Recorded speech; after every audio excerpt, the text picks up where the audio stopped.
हमारा सब्जेक्ट है CNC machines and automations. आज हम शुरू करने जा रहे हैं अपनी 5th यूनिट यानी कि प्रॉब्लम्स इन सीएनसी मशीन्स कि जो हमारी सीएनसी मशीन होती है। सीएनसी मशीन के बारे में आपको पता है, सीएनसी यानी कि कंप्यूटर न्यूमेरिकल कंट्रोल मशीन। जो भी हमारी सीएनसी मशीनें होती हैं, तो सीएनसी मशीनों के अंदर काफ़ी प्रकार की प्रॉब्लम्स आ जाती है जब हम करते हैं वर्किंग को। अलग अलग पार्ट्स होते हैं, उन पार्ट्स के अंदर हम प्रॉब्लम्स की बात करेंगे कि जो भी हमारे सीएनसी मशीन के अंदर पार्ट्स लगे होते हैं। जैसे कि आपको पता है सीएनसी मशीन होती है, तो सीएनसी मशीन यानी कि कंप्यूटर न्यूमेरिकल कंट्रोल मशीन, इस मशीन के अंदर अलग अलग पार्ट्स लगे होते हैं। जैसे मैकेनिकल पार्ट्स हैं, इलेक्ट्रॉनिक पार्ट्स हैं, इलेक्ट्रिकल पार्ट्स होते हैं, न्यूमेटिकल पार्ट्स होते हैं। तो काफी तरह के पार्ट्स इंक्लूड होते हैं हमारी सीएनसी मशीन्स के अंदर। तो हम इस चैप्टर के अंदर बात करेंगे प्रॉब्लम्स इन सीएनसी मशीन्स, यानी कि जो हमारी सीएनसी मशीन है, सीएनसी मशीन के अंदर जो अलग अलग पार्ट्स लगे होते हैं, चाहे वो मैकेनिकल पार्ट्स हो, इलेक्ट्रिकल पार्ट्स हो, न्यूमेटिक पार्ट्स हो या फिर इलेक्ट्रॉनिक्स पार्ट्स हो, इन पार्ट्स के अंदर क्या क्या प्रॉब्लम आती है, तो इन प्रॉब्लम्स के बारे में हम बात करेंगे हमारे इस लेक्चर के अंदर। तो सबसे पहले जो हमारा टॉपिक है वो टॉपिक क्या है, problems in mechanical components.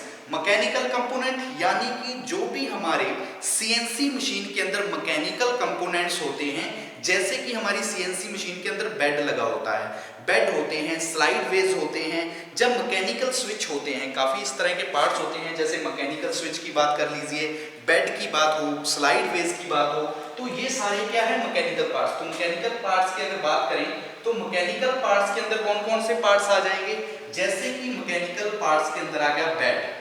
Second में अगर बात करें कोई मैकेनिकल पार्ट जो लगा होता है हमारी सीएनसी मशीन के अंदर, तो सेकंड में अगर हम बात करें तो हम बात कर सकते हैं स्लाइड वेज के बारे में, स्लाइड वेज। इसी तरह बात करें हमारे थर्ड पार्ट के बारे में, तो थर्ड जैसे कि हम बात बोल देते हैं मैकेनिकल स्विच, मैकेनिकल स्विचेस। जो मैकेनिकल स्विच होते हैं, तो उस मैकेनिकल स्विच भी क्या आएंगे, मैकेनिकल पार्ट्स, मैकेनिकल कंपोनेंट्स के अंदर आएंगे हमारी सीएनसी मशीन्स के अंदर। तो अब हम बात करेंगे इन तीनों पार्ट्स के अंदर कौन कौन सी प्रॉब्लम आती है जब हम वर्किंग करते हैं सीएनसी मशीन के अंदर।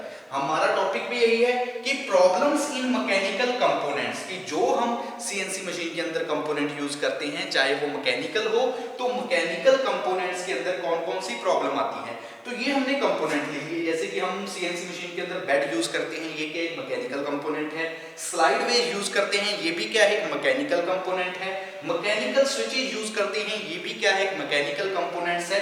तो अब हम बात करेंगे इन तीनों के अंदर जो जो प्रॉब्लम्स आती हैं हमारी सीएनसी वर्किंग के दौरान। तो सबसे पहले हम बात करते हैं हमारी फर्स्ट यानी कि बेड के बारे में। तो सबसे पहले हम बात करते हैं बेड। हमारा क्या है बेड। तो देखो बेड यानी कि जब भी हम सीएनसी मशीन की बात करेंगे, तो सीएनसी मशीन का जो नीचे का हिस्सा होगा, यानी कि जो बेस रहेगा, जिसके ऊपर सारा सीएनसी मशीन का जो भी स्ट्रक्चर है वो टिका होगा, यानी कि हमारा एक ऐसा बेस, मान लीजिए ये क्या है, ये बेस है, ये मान लीजिए बेड है। इसके ऊपर क्या क्या लगे होंगे, बेड के ऊपर स्लाइड वेज लगा होगा, कैरिज लगा होगा, टूल पोस्ट लगा होगा, गियर बॉक्स लगा होगा। तो वो सारे जो भी पार्ट्स होते हैं, मेन पार्ट्स हमारी सीएनसी मशीन के, वो स्टैंड करते हैं बेड पे। यानी कि बेड जो नीचे का हिस्सा रहेगा, जिसके ऊपर सारी हमारी सीएनसी मशीन है, वो क्या करेगी, स्टैंड करेगी, सीएनसी मशीन के सारे पार्ट्स को वो क्या करेगी, सपोर्ट करेगी। तो वो हमारा पार्ट होता है मैकेनिकल पार्ट। अब देखिए, जब हम वर्किंग करेंगे सीएनसी मशीन के अंदर, सीएनसी मशीन के अंदर हम वर्किंग करेंगे, जब भी हम कोई ऑपरेशन परफॉर्म करेंगे, तो सबसे ज्यादा जो इफेक्ट होगा वो इफेक्ट आएगा हमारे बेड के ऊपर। जो भी प्रॉब्लम्स क्रिएट होगी वो सबसे पहले कहां से स्टार्ट होंगी हमारे बेड से। जैसे कि CNC machine operate at very high RPM, कि जो हमारी सीएनसी मशीन होती है वो वेरी हाई आरपीएम पे रोटेट करती है। जो सीएनसी मशीन है जब वो चलती है तो उसकी स्पीड क्या होती है, वेरी हाई होती है। तो स्पीड क्या होती है, वेरी हाई होती है, जिसकी वजह से क्या होता है, रैपिड एक्सेलरेशन होता है, स्पीड इंक्रीज होती है। और उसकी वजह से क्या होता है, कई बार जो हमारे टेबल होता है, जो हमारा बेड होता है, बेड के ऊपर जो टेबल लगा होता है, वो क्या हो जाता है, बेंड हो जाता है, यानी कि नीचे की ओर झुक जाता है। नीचे की ओर झुकेगा तो उसकी वजह से डिफॉर्मेशन हो जाती है, एरर आ जाते हैं काफी तरह के हमारे बेड के अंदर। और जिसकी वजह से जब हम कोई भी अगर ऑपरेशन करेंगे, जब हमारे बेड के अंदर, हमारे टेबल के अंदर एरर आ चुके होंगे, उसके बाद अगर हम कोई भी वर्किंग करेंगे, कोई भी ऑपरेशन परफॉर्म करवाएंगे, तो उसमें भी क्या होंगी, प्रॉब्लम्स आएंगी। जो भी हम प्रोडक्ट तैयार करेंगे, जो भी हम ऑपरेशन परफॉर्म करेंगे, उस ऑपरेशंस के अंदर भी क्या आएगी, प्रॉब्लम आएगी। तो बेड मेन वजह बस यही आ जाती है कि जो हम माइल्ड स्ट्रक्चर यूज करते हैं, कि जैसे लिखा है steel high stiffness is used, कि जो भी हम स्टील स्ट्रक्चर या माइल्ड स्टील यूज करेंगे हमारे बेड को क्रिएट करने के लिए, वो क्या होना चाहिए, हाई स्टिफनेस वाला होना चाहिए। तो बेड के अंदर हम क्या लिख सकते हैं कि बेड के अंदर, इसके अंदर कैसे लिख सकते हैं कि a CNC machine operate at very high RPM, कि जो हमारी सीएनसी मशीन होती है वो बहुत ज्यादा आरपीएम के साथ काम करती है, यानी कि हाई स्पीड के साथ चलती है, जिसकी वजह से क्या होता है, ड्यू टू दिस, इसकी वजह से क्या होता है, जो हमारा टेबल होता है या फिर बेड होता है, उसके अंदर क्या आ जाती है, प्रॉब्लम्स आ जाती है। ड्यू टू दिस बेंड मतलब झुक जाना, बेंड हो जाता है, बेंड और deform the table and also errors in the bed. और जो हमारा बेड होता है उसके अंदर भी क्या आ जाते हैं, एरर्स आ जाते हैं। एरर आ गए हमारे टेबल के अंदर, बेड के अंदर, तो उसके बाद हम जो भी वर्किंग करेंगे, तो उस वर्किंग के अंदर भी जो भी हम ऑपरेशन परफॉर्म करवाएंगे, उस ऑपरेशंस के अंदर भी क्या आएंगी, प्रॉब्लम्स आएंगी, उस ऑपरेशंस के अंदर भी क्या आएंगे, एरर्स आएंगे। तो जो कई बार क्या होता है, हीट इफेक्ट की वजह से भी बेड के अंदर प्रॉब्लम्स क्रिएट हो जाती है। ठीक है, ये हुआ। इसके अलावा heat effects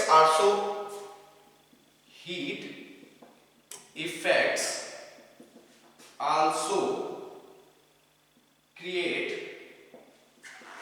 problems in the bed के अंदर।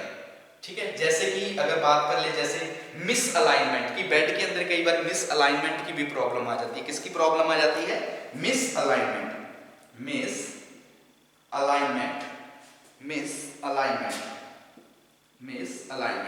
और ये सारी प्रॉब्लम आ गई। इन प्रॉब्लम को हम सेट कैसे कर सकते हैं कि अगर प्रॉब्लम ये बेड के अंदर आ रही है तो कंट्रोल कैसे, कि हाई स्टिफनेस जो हमारा मटेरियल है, हाई स्टिफनेस माइल्ड स्टील है, उस स्टील का हम यूज करेंगे बेड को क्रिएट करने के लिए, बेड को बनाने के लिए।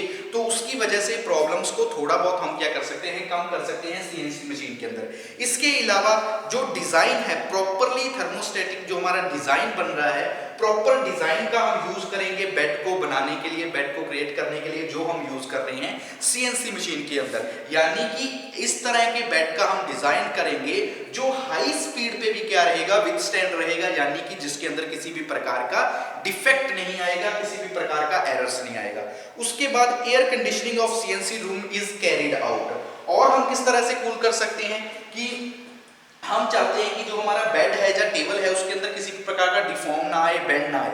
तो जो भी हम सीएनसी मशीन्स यूज करेंगे उनको प्रॉपर एयर कंडीशनिंग एरिया में हम यूज करेंगे। अगर हम प्रॉपर एयर कंडीशनिंग एरिया में यूज करेंगे तो हमारी जो प्रॉब्लम्स आ रही हैं मैकेनिकल कंपोनेंट्स के अंदर या फिर इलेक्ट्रिकल कंपोनेंट्स के अंदर, इलेक्ट्रॉनिक्स कंपोनेंट के अंदर, या फिर बात कर लीजिए जो न्यूमेटिक हमारे कंपोनेंट्स है, उन कंपोनेंट्स के अंदर जो भी प्रॉब्लम्स आ रही है, उन प्रॉब्लम्स पर काफी हद तक हम क्या कर सकते हैं, कंट्रोल कर सकते हैं। अगर हम क्या करें, जो भी हम यूज कर रहे हैं, यानी कि जिस एरिया में हम यूज कर रहे हैं उस एरिया की बजाय हम एयर कंडीशनिंग एरिया में यूज करें, हमारे जो सीएनसी मशीन्स है, जो ऑपरेशंस कर रहे हैं, उनको हम एयर कंडीशनिंग एरिया में यूज करेंगे तो हम प्रॉब्लम से बच सकते हैं। तो ये हमारी क्या रहेंगी, मैकेनिकल प्रॉब्लम्स किसके अंदर, हमारे बेड के अंदर। ठीक है, एक बार फिर से देख लीजिए हमने क्या बात की।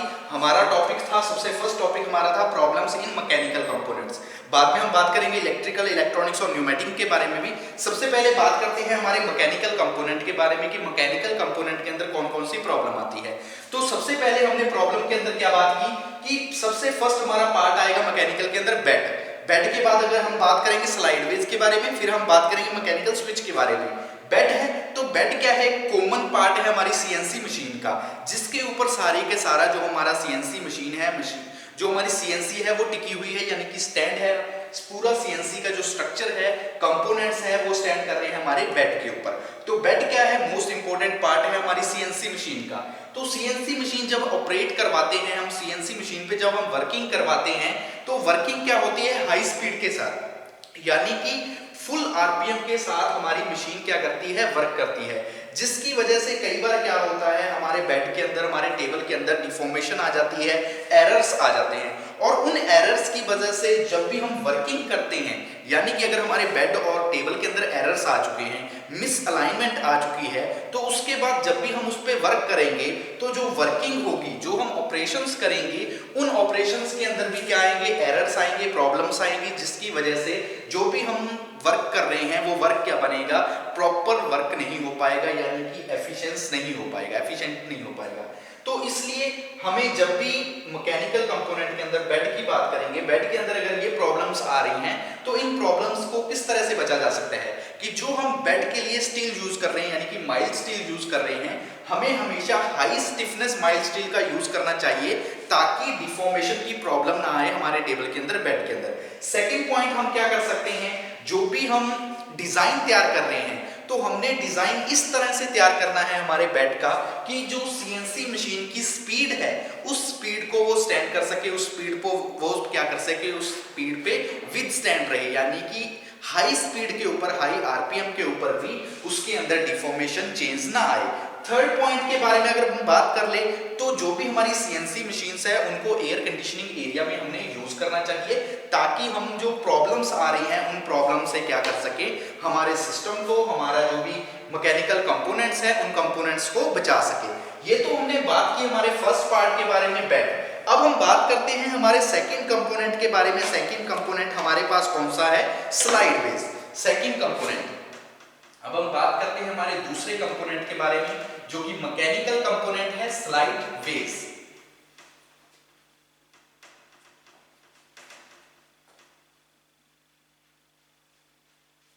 ठीक है, सेकंड हमारा कंपोनेंट है स्लाइड वेज।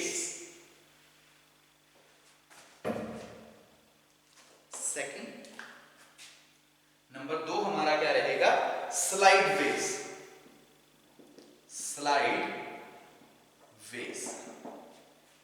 अब देखिए स्लाइड वेज, स्लाइड वेज भी इंपॉर्टेंट पार्ट है, क्योंकि जब हम बात करेंगे, स्लाइड वेज क्या है, स्लाइड वेज हमारे बेड होगा, बेड के ऊपर एक स्लाइड वेज हिस्सा लगेगा, जो क्या कर रहा होगा, हमारे वर्क पीस को, हमारे टूल पोस्ट को स्लाइड कर रहा होगा, यानी कि मूवमेंट करवा रहा होगा, रेसिप्रोकेटिंग मूवमेंट करवा रहा होगा स्लाइड वेज, यानी कि जो स्लाइड करता है। तो स्लाइड वेज के अंदर भी काफी तरह की प्रॉब्लम आ जाती है हमारी सीएनसी मशीन के अंदर, क्योंकि सीएनसी मशीन हाई स्पीड के साथ रोटेट करती है, हाई स्पीड के साथ, हाई आरपीएम के साथ क्या करती है, वर्किंग करती है।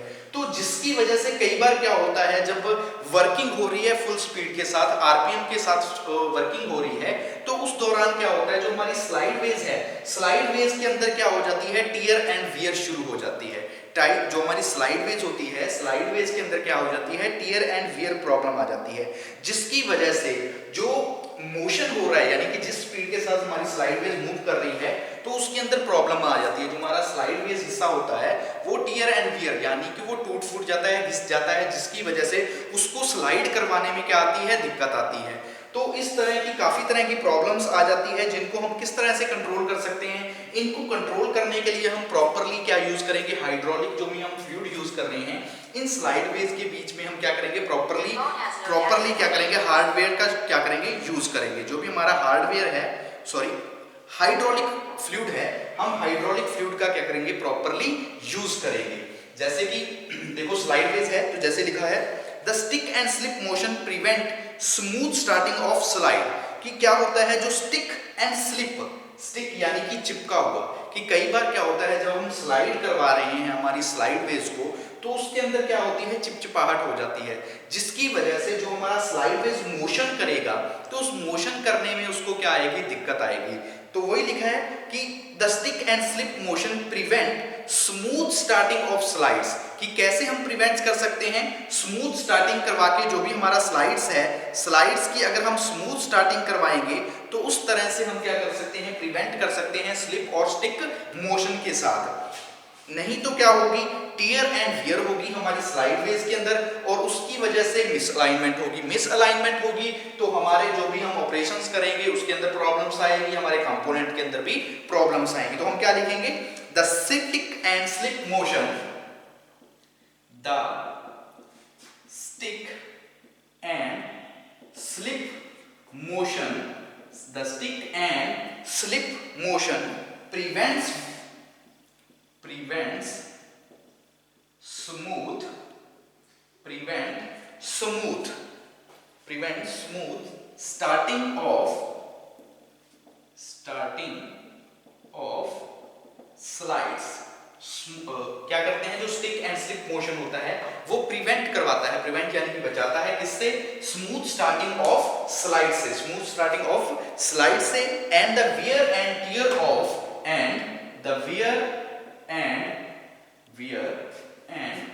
टियर ऑफ, जो भी वियर एंड टियर हो रहा है, the wear and tear of slide ways cause misalignment, कि जो भी टियर और वियर होगा हमारी अलाइनमेंट के अंदर, यानी कि जो हमारी स्लाइड वेज है, स्लाइड वेज के अंदर अगर जो टियर और वियर हो रहा है तो उसकी वजह से क्या होगा, उसकी वजह से मिसअलाइनमेंट हो जाएगी हमारी स्लाइड वेज के अंदर। स्लाइड वेज के अंदर मिसअलाइनमेंट होगी तो उसकी वजह से प्रॉब्लम्स क्रिएट होंगी, एरर्स आएंगे हमारी वर्किंग के अंदर। तो क्या लिखेंगे, starting of slides and the wear and tear of causing misalignment, कि उसकी वजह से क्या हो जाएगा, मिसअलाइनमेंट। तो क्या होगा, मिसअलाइनमेंट। और जो भी हम मिसअलाइनमेंट होगा और इसके अंदर स्लाइड वेज के अंदर एरर्स आ रहेंगे, एरर्स की वजह से जो भी हम फिनिशिंग करेंगे, जो भी हमें फिनिशिंग होगी, जो भी हमें एक्यूरेसी होगी, वो प्रॉपर हमें क्या नहीं हो पाएगी, मेंटेन नहीं कर पाएंगे, एक्यूरेसी को प्रॉपर हम क्या नहीं कर पाएंगे, मेंटेन नहीं कर पाएंगे। तो ये हमारा क्या रहेगा, स्लाइड वेज के अंदर जो प्रॉब्लम्स आती हैं, कौन सी, मैकेनिकल कंपोनेंट, यानी कि मैकेनिकल कंपोनेंट के अंदर जो प्रॉब्लम आ रही है हमारी सीएनसी मशीन के अंदर। हमसे पहले हमने बेड के बारे में बात की, ये हमने किया स्लाइड वेज में देख लीजिए हमने क्या किया था, stick and slip motion prevent, कि जो स्टिक एंड स्लिप मोशन होता है वो प्रिवेंट करता है, किससे प्रिवेंट करता है, स्मूथ स्टार्टिंग ऑफ स्लाइड्स की जो स्मूथ स्टार्टिंग हो रही है उससे प्रिवेंट करता है। इसके अलावा जो टियर एंड वियर होता है, जब भी हमारी आपको बताया है कि सीएनसी मशीन के अंदर हाई स्पीड के साथ, हाई आरपीएम के साथ हम क्या करते हैं, हाई आरपीएम के साथ हमारी जो सीएनसी मशीन है वर्क कर रही है, तो वर्क करेगी, उसकी वजह से क्या होता है, जो स्लाइड वेज है, slide ways tear and wear होना शुरू हो जाती है। जब slide ways tear and wear होना शुरू हो जाएगी तो उसकी वजह से हमारी स्लाइड वेज के अंदर मिसअलाइनमेंट आएगी। मिसअलाइनमेंट आएगी तो उसकी वजह से क्या होगा, जो भी हम ऑपरेशंस करेंगे, जो भी हम वर्किंग करेंगे, तो वर्किंग के अंदर एरर्स आएंगे और जो हम एक्यूरेसी प्राप्त कर रहे हैं, जो हमें एक्यूरेसी मिल रही है, वो भी हम एक्यूरेसी मेंटेन नहीं कर पाएंगे हमारे ऑपरेशंस के अंदर। तो ये हमारी क्या रह जाएगी, कुछ प्रॉब्लम्स आ जाएंगी हमारी किसके अंदर, स्लाइड वेज के अंदर। इसी तरह हम बात कर लेते हैं थर्ड पॉइंट में मैकेनिकल स्विच के बारे में। ये तो हमने बात की स्लाइड वेज के बारे में, अब हम बात करते हैं हमारे थर्ड पॉइंट के बारे में। थर्ड पॉइंट है हमारा मैकेनिकल स्विच।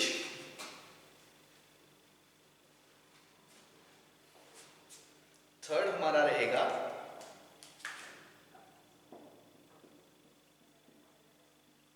Mechanical switch.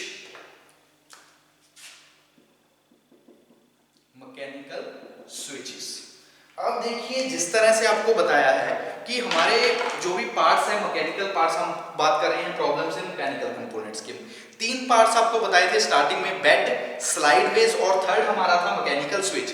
हमने बात की बेड के बारे में, सेकंड हमने बात की स्लाइड के बारे में, अब हम बात कर रहे हैं मैकेनिकल स्विचेस के बारे में। तो mechanical switch is also called micro switch, यानी कि जो हम सीएनसी मशीन होती है, सीएनसी मशीन के अंदर छोटे छोटे स्विचेस यूज किए जाते हैं, उन स्विचेस को हम क्या बोलते हैं, मैकेनिकल स्विच, या फिर उनको हम बोल देते हैं माइक्रो स्विच। वो हमारे क्या कहलाते हैं, मैकेनिकल स्विच, या फिर आप उनको बोल सकते हो माइक्रो स्विच। माइक्रो स्विच और मैकेनिकल स्विच मतलब क्या रहेगा, एक जो हम यूज करते हैं मैकेनिकल कंपोनेंट के रूप में हमारी सीएनसी मशीन्स के अंदर। अब हम बात कर रहे हैं कि जो हमारे मैकेनिकल स्विच है या फिर बोल लीजिए जो हमारे माइक्रो स्विच है, माइक्रो स्विच के अंदर कौन कौन सी प्रॉब्लम्स आती है। तो देखिए क्या लिखा है, the mechanical switch are called micro switch. Mechanical switch को हम माइक्रो स्विच बोलते हैं।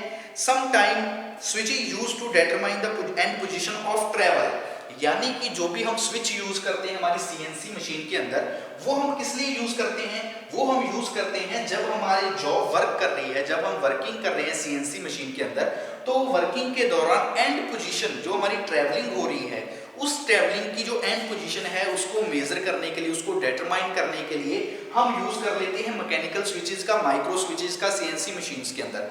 लेकिन कई बार क्या होता है, जब हम रैपिडली काम कर रहे हैं, तेजी के साथ काम कर रहे हैं सीएनसी मशीन के ऊपर, तो उन माइक्रो स्विचेस के अंदर मैकेनिकल जो हमारे स्विचेस होते हैं उनके अंदर क्या होते हैं, ऑन ऑफ में जब हम ऑन ऑफ करते हैं तो क्या आ जाती है, प्रॉब्लम्स आ जाती है। यानी कि ऑन ऑफ के अंदर क्या आ जाती है, प्रॉब्लम्स आ जाती है। एंड पॉइंट तक की जो हमने ट्रैवलिंग की जो पोजीशन चेक करनी है, उस पोजीशन को चेक करने में भी क्या आ जाती है, प्रॉब्लम्स आ जाती है, जिसको हम बोल देते हैं problems in mechanical components of mechanical switch. यानी कि मैकेनिकल स्विच के अंदर जो प्रॉब्लम्स आई है, जो प्रॉब्लम्स आ जाती है किस वजह से आ जाती है, यानी कि इसके अंदर एरर जो आए हैं वो हम बार बार जैसे वर्किंग कर रहे हैं, आपको बताया हाई स्पीड के साथ काम कर रहे हैं, ऑन ऑफ कर रहे हैं स्विचेस वगैरह को, एंड पोजीशन को चेक कर रहे हैं, तो उसकी वजह से प्रॉब्लम्स आ जाती है हमारे मैकेनिकल स्विच के अंदर।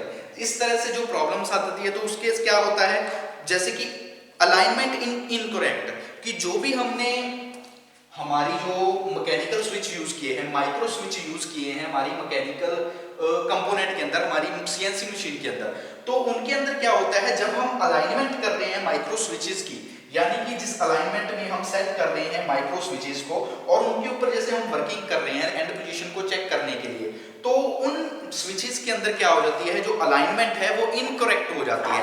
इनकरेक्ट अलाइनमेंट होगी तो उसकी वजह से प्रॉब्लम आ जाएगी मैकेनिकल स्विचेस के अंदर, और मैकेनिकल स्विचेस के अंदर अगर प्रॉब्लम आ गई तो उसके बाद हम जो भी वर्किंग करेंगे उन वर्किंग के अंदर भी क्या आगे प्रॉब्लम आएगी, यानी कि एंड पोजीशन को फाइंड आउट करने में, एंड पोजीशन को डिटरमाइन करने में हमें प्रॉब्लम होगी सीएनसी मशीन के अंदर।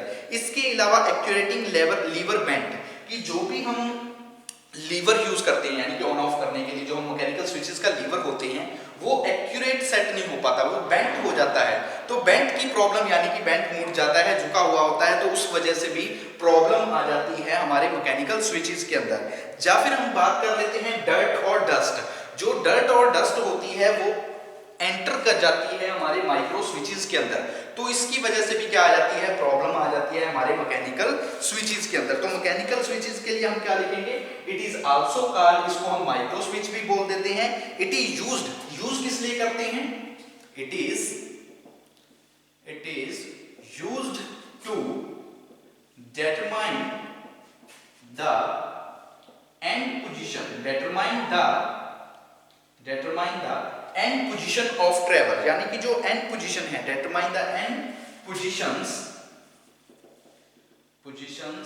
of travel, यानी कि जब हमारे वर्क ट्रेवल कर रहा है तो उसकी एंड पोजीशन को डिटरमाइन करने के लिए जिन स्विचों का हम यूज करते हैं वो कहलाते हैं माइक्रो स्विच, या फिर बोल सकते हैं mechanical switches. These are mostly on-off type. These are on-off type. और ये क्या होते हैं, on-off type होते हैं, जिसकी वजह से कई बार क्या होता है, इनके अंदर काफी तरह की प्रॉब्लम्स आ जाती हैं, जैसे कि अलाइनमेंट इनकरेक्ट। जो अलाइनमेंट है वो क्या होती है, इनकरेक्ट, प्रॉब्लम्स आ जाती है, जैसे कि अलाइनमेंट, जो अलाइनमेंट होती है वो क्या हो जाती है, incorrect. Alignment is incorrect. Second point और हम क्या बात कर लेते हैं, जो हमारी प्रॉब्लम आ जाती है हमारी माइक्रो स्विच के अंदर या फिर मैकेनिकल स्विच के अंदर, वो रहेगी लीवर बेंट। जो लीवर होता है वो क्या हो जाता है, कई बार बेंट हो जाता है। या फिर थर्ड पॉइंट में बात कर लेते हैं डस्ट एंड डर्ट, वो क्या कर जाती है, एंटर कर जाती है हमारे मैकेनिकल स्विचेस के अंदर, हमारे माइक्रो स्विचेस के अंदर। तो ये हमारी क्या रहेगी, प्रॉब्लम्स इन मैकेनिकल कंपोनेंट्स के अंदर। तो देख लीजिए, स्टार्टिंग से आपको बता देते हैं प्रॉब्लम्स इन मैकेनिकल कंपोनेंट के अंदर हमने बात की, 3 प्रकार की हमारी जो मैकेनिकल प्रॉब्लम्स हैं कौन कौन सी है। सबसे पहले है बेड के अंदर प्रॉब्लम आएगी, जो हमारा कंपोनेंट है मैकेनिकल कंपोनेंट, बेड है तो बेड के अंदर प्रॉब्लम आएगी। सेकंड हमारा मैकेनिकल कंपोनेंट है स्लाइड वेज के अंदर प्रॉब्लम आएगी। थर्ड हमारा कंपोनेंट रहेगा मैकेनिकल स्विचेस के अंदर जो प्रॉब्लम्स आएंगी वो, सबसे पहले आपको बताया बेड के बारे में, तो बेड में भी आपको ये बताया कि हाई आरपीएम के साथ हमारी मशीन वर्क करती है तो उसकी वजह से काफी वाइब्रेशंस प्रोड्यूस होती है, पैटर्न बेंड होता है, डिफॉर्मेशन आ जाती है हमारे टेबल के अंदर, बेड के अंदर, तो उसकी वजह से एरर आ जाते हैं हमारे टेबल्स के अंदर, बेड के अंदर। उसके बाद जो भी हम वर्किंग करेंगे तो उसके अंदर भी प्रॉब्लम्स आ जाएंगी। इसलिए हमें mild steel, high stiffness mild steel का यूज करना चाहिए, प्रॉपर डिजाइन का यूज करना चाहिए जब हम बेड तैयार कर रहे हैं सीएनसी मशीन के लिए। इसके अलावा बताया आपको एयर कंडीशनिंग एरिया में हमें यूज करना चाहिए सीएनसी मशीन्स को ताकि प्रॉब्लम से बचा जा सके। उसके बाद हमने बात की स्लाइड बेस के बारे में, तो स्लाइड बेस के बारे में भी आपको ये बताया कि स्लाइड बेस भी इंपॉर्टेंट पार्ट है हमारी सीएनसी मशीन का। जो भी हमारे कैरीज वगैरह होते हैं, टूल पोस्ट होते हैं, जॉब रिगार्डिंग हमारे चक वगैरह होते हैं, वो सारे वर्क करते हैं, हमारे रेसिप्रोकेट करते हैं, स्लाइड करते हैं हमारे स्लाइड बेस के ऊपर। तो स्लाइड बेस के मोशन को, स्लाइड बेस को बनाए रखना प्रॉपर, वो क्या रहता है, एक प्रॉब्लम रहती है, एक समस्या रहती है, ताकि हम उसको प्रॉपर्ली मेंटेन कर सके। तो इसलिए प्रॉपर्ली हाइड्रोलिक जो भी फ्लूइड वगैरह है उनका यूज करना चाहिए। जो भी अगर हम प्रॉपर्ली हाइड्रोलिक फ्लूइड्स वगैरह है, जो हम लुब्रिकेंट है, अगर हम लुब्रिकेशन का यूज नहीं करेंगे स्लाइड बेस के अंदर तो उसकी वजह से भी प्रॉब्लम आ जाती है। उसकी वजह से slide base tier and wear होना शुरू हो जाती है लगातार यूज होने के बाद। जब टियर एंड वियर होगी स्लाइड बेस के अंदर तो उसकी वजह से मिस अलाइनमेंट आएगी हमारी स्लाइड बेस के अंदर। मिस अलाइनमेंट आएगी तो उसकी वजह से जो भी हम कार्य करेंगे, जो भी हम बनाने की कोशिश करेंगे, वर्किंग करने की कोशिश करेंगे, ऑपरेशन को परफॉर्म करने की कोशिश करेंगे, तो उन सब में भी क्या आएगी, प्रॉब्लम आएगी। उसके बाद हमने बात की हमारे थर्ड पार्ट के बारे में, यानी कि मैकेनिकल स्विचेस के बारे में। मैकेनिकल स्विचेस के बारे में आपको बताया कि इसको हम माइक्रो स्विच भी बोल सकते हैं। इसका हम यूज किस लिए करते हैं सीएनसी मशीन के अंदर? सीएनसी मशीन के अंदर इसका हम यूज करते हैं एंड पोजीशंस को डिटरमाइन करने के लिए। जो ट्रैवलिंग के एंड पोजीशन है उस पोजीशन को डिटरमाइन करने के लिए हम यूज कर लेते हैं हमारी माइक्रो स्विचेस का, मैकेनिकल स्विचेस का हम यूज करते हैं। ये क्या होते हैं जो हम यूज करते हैं मोस्टली, वो ऑन ऑफ टाइप के स्विच होते हैं। इन स्विचेस के अंदर क्या प्रॉब्लम आ जाती है, जब हम इसकी अलाइनमेंट करते हैं, जब इन माइक्रोमीटर जो हमारे माइक्रो स्विच होते हैं, जब मैकेनिकल स्विच होते हैं, जब हम इनको सेट वगैरह करते हैं तो इनके अंदर इनकरेक्ट जो अलाइनमेंट होती है वो इनकरेक्ट हो जाती है, यानी कि मिस अलाइनमेंट हो जाती है। अगर हम बात करें लीवर बेंट होता है, लीवर बेंट की प्रॉब्लम आ जाती है। या फिर माइक्रो स्विच यानी कि छोटे छोटे स्विच होते हैं, छोटे छोटे स्विच होंगे तो उसकी वजह से डर्ट एंड डस्ट प्रेजेंट हो जाएगी, डस्ट एंड डस्ट एंटर कर जाएगी, डस्ट एंड डर्ट एंटर कर जाएगी हमारे स्विचेस के अंदर। स्विच के अंदर अगर डर्ट एंड डस्ट एंटर कर गई तो उसकी वजह से भी प्रॉब्लम आ जाती है, एरर्स आ जाते हैं हमारे मैकेनिकल स्विचेस के अंदर। और मैकेनिकल स्विचेस के अंदर अगर एरर आ गए तो उसकी वजह से जो भी हम ऑपरेशंस करेंगे, जो भी वर्किंग करेंगे, तो उन सब के अंदर भी क्या आएंगे, एरर्स आएंगे, मिस अलाइनमेंट होंगी।